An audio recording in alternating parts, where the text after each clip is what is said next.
One of the biggest discussions that I've been seeing ever since Five Nights at Freddy's 2 movie came out is the comparison between Five Nights at Freddy's 1. Which movie is better, the original or the second one? And we're going to talk about that today. We're going to go look at each movie step by step and exactly what they do well and what they do bad. And we're going to overall put it together and really find out which movie is better. So if we first look at some of the numbers, Five Nights at Freddy's 1 made a total of $291 million at the box office. That's pretty good. And it was also broadcasted on Peacock. So they probably lost out on over the $300 million mark on the Five Nights at Freddy's 1 movie. 291, that's pretty good for a first time movie. And if we check the Rotten Tomato, 33% tomato meter with an 86% audience score. That's pretty good as well, man. 33%. The critics, there are a lot of old heads out there, a lot of unk status, so they really don't know the lore of Five Nights at Freddy's, but 33% is pretty good. And then 86, you obviously know what's going to do well with the audiences. Now, if we look at Five Nights at Freddy's 2, Five Nights at Freddy's 2 at the time of recording this, $224 million at the box office. That's pretty good as well. For a second movie, pretty good as well. Over 220 mil. Not 291, but 224 is pretty good. But if you look at the tomato meter score, 16% by the critics and 85% audience score, which is very important to see. Look, the critics really did not like Five Nights at Freddy's 2, man. 16%, but the audience stayed the same at 85%. So we look at all the numbers. Five Nights at Freddy's 1 made more money, had a better score and stuff like that. But let's look at both movies. First of all, Five Nights at Freddy's 1. I think all the directors and producers for the Five Nights at Freddy's 1 movie knew they had to simplify the lore in order to get general audiences to check out the movie. Look, in Five Nights at Freddy's 1, if they threw the purple guy and, Springtrap and all the craziness that goes on in the Five Nights at Freddy's franchise, it's going to confuse a lot of general audiences that really don't know the lore like that. So they made it very simple. A security guard is looking to get some more money. He has a little sister to take care of. Animatronics are haunted by kids that were stuffed in suits by William Afton, the Yellow Bunny and stuff like that. Very simple to understand. That's why I believe it made so much money, and the critics liked it more because it's very simple for you to understand. Security guard needs some more money. He has his job opportunity. The animatronics are haunted like you see in, they're haunted by these kids that were stuffed. He's having these hallucinations about where his brother is, the mystery of that. Very simple into the story. So I will give Five Nights at Freddy's that for general audiences, it's really easy to understand. It's very simple, very easy. If you like pre-horror, if you like all that stuff, it's very easy to understand. Now let's look at Five Nights at Freddy's 2. Five Nights at Freddy's 2 is for the fans. I believe it's more for the fans than general audiences for Five Nights at Freddy's 1. We look at Five Nights at Freddy's 2. A lot of complex lore stuff with the puppet, a lot of stuff with Charlotte, a lot of stuff with Henry Emily, a lot of stuff with different animatronics that you really wouldn't know if you're not a fan of Five Nights at Freddy's. If we look at Circus Baby, if I'm a general audience member, right, and I'm watching Five Nights at Freddy's 1 and Five Nights at Freddy's 2, I'm going to say to myself, who the hell is Circus Baby? Like, who is that? You know what I'm saying? So that's my biggest thing is that in Five Nights at Freddy's 1, they didn't overcomplicate it to see you need to know Five Nights at Freddy's in order to understand this. That's what Circus Baby is. That's what Michael Afton is. That's what Henry Emily is. That's what all these three characters are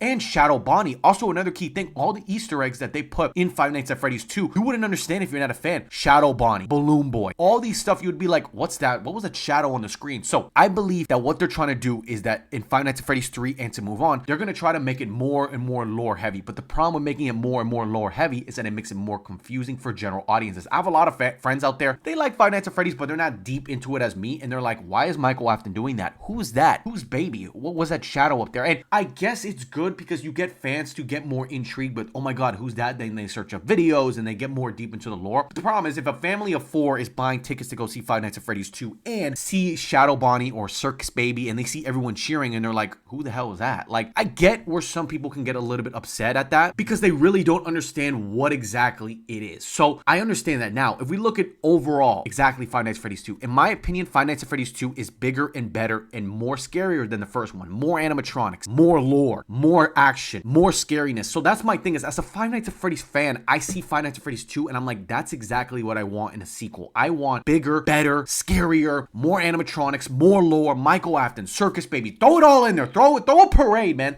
Do everything you can. Because that's my thing is like, that's what Five Nights at Freddy's 2 was. They said it's for the fans. I understand that. I agree it's for the fans. But my thing was in Five Nights at Freddy's 3 and moving on in the movie location, you cannot overcomplicate it. If you overcomplicate it, you're not going to get that money, man. I know the Five Nights at Freddy's fan base, we're a little cuckoo for Cocoa Puffs, man. It's a little crazy out there, man. Some of these kids, we are FNAF, throwing up the hands and shit like that. But my thing is that if you make it too complicated with the lore of Five Nights at Freddy's 3, Springtrap, etc., a lot of general audiences are going to be confused and they're not going to check it out. So let's talk about Five Nights at Freddy's 1. Five Nights at Freddy's 1, again, very good for the story. Talks about Michael Schmidt, talks about William Afton, talks about Vanessa, Abby. Very simple and very to the point. So if you're a general audience, you're going to like Five Nights at Freddy's 1 more. But if you're a diehard fan, if you're very induced into the lore, the games, etc., you're going to love Five Nights at Freddy's Freddy's 2 more. Now, I'm not saying Five Nights at Freddy's 1 is a bad movie. I like Five Nights at Freddy's 1. It's a good origin story. I came out of that movie in 2023 saying, this is a great place for the franchise in the movieverse. It's a great place. You introduce all the animatronics. You don't overcomplicate it. You see the 5 kids haunting the animatronics, Golden Freddy, very, very simple and to the point. You had some good scares in there, had all the overall stuff that you're looking for in a Five Nights at Freddy's franchise. The biggest criticism of Five Nights at Freddy's was it wasn't scary. There wasn't a lot of stuff going on. So they amped that in Five Nights at Freddy's 2. The puppet is a very scary person, very, very creepy, and the music box, it's very, very good in my opinion. But if we're overall comparing the two, in my opinion, Five Nights at Freddy's 2 is the one, in my opinion, that takes the cake. It is the one for me that I like the most. I just think with the Wizards, with the originals, with the toys, puppet, with Henry Emily, with Michael Afton, with Baby, it's just what you want to see in a fandom. It's what you want to see in a movie because it's bigger, better, and scarier. That opening scene of Charlotte getting chased down by Springtrap, that shit is crazy, man. Like, that was one of the best scenes in the entire movie. That opening scene, I said, whoa! I said, this shit is gonna be lit, man. Sorry. This shit is gonna be lit, man. I saw that, I'm like, oh my god, like that opening scene, and you know the 8-bit like that shit is fire, man. That shit was so clean, man. Anything a Springtrap is always gonna get me up and down, you know what I'm saying? It's always gonna get me excited. That's my thing, that's my thing. So if I had to rate it, yes, the critics like Five Nights at Freddy's 1 more. I get it, it's more simplified in Five Nights at Freddy's 1. But if we even look at the audience score, 86 to 85 for a story that's supposed to be way over, you know, way over. And I'm looking at the numbers here, 5,000 ratings for the audience for FNAF 2, and then Five Nights at Freddy's 1 has 2,500 ratings. So it has double the reviews, and it's just about the same score. So I get it, man. A lot of people did not like FNAF 2, but if you're a fan, you're gonna love it. It's very simple. If you're a fan of the franchise, you're gonna love it. If you're general audiences, it's gonna be very confusing. Who's Baby? Who's Michael Afton? Who are all these animatronics? But guys, let me know in the comments, what movie is better in your opinion? Do you like FNAF 1 or FNAF 2 more? I would love to hear the discussion. Let's keep it friendly as always. I would love to hear what you have to say. Tell me why. Tell me why you think FNAF 1 is better than FNAF 2. Tell me why you think FNAF 2 is better than FNAF 1. Tell me why they're both great. Tell me why they're both bad. I would love to hear, man. But if you guys can, hit that like button, hit that sub button, man. We're doing well. We're gonna keep posting videos every single day, whether it's FNAF, Sonic, Mario, the Avengers, anything you want, man. Let me know in the comments what you guys want to see. Hit that like button, hit that sub button. Hey, man, I'll see you guys in the next video. Be there, be there.